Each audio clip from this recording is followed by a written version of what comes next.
上个月我拍了一个只要我吃东西，家里的鹦鹉就会骂我的视频，有粉丝就很好奇的追问，菠萝明明说的是鸟语，你是怎么区分他是在骂你还是在夸你呢？其实原先我也没在意他是在骂我，是因为有鸟友反映说，在看我们家视频时啊，只要菠萝快嘴输出，他们家的鸟就会非常激动，隔着屏幕呢就要找菠萝干架，所以怀疑菠萝是在用鸟语口吐芬芳。我听鸟友这么一说吧，然后又翻出他过往的视频，一帧一帧的对比，才发现每天勤恳擦屎的我，居然被他 diss 了这么多年。菠萝说话的形态呢，大致分为3种。第一种就是想求夸奖，或是想在马可面前嘚瑟一下，他就会小骄傲的张嘴炫下人话。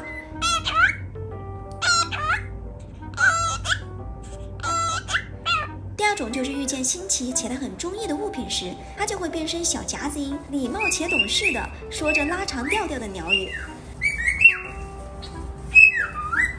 第3种呢，就是他非常不满时，嘴里就会发出快速且尖锐的噼里啪啦的鸟语。你好，你骂谁嘞？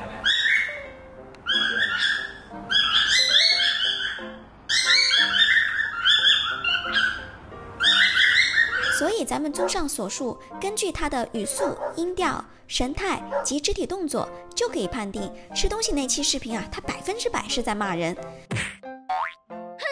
那么问题来了，如果被鸟骂了，你们会怎么办？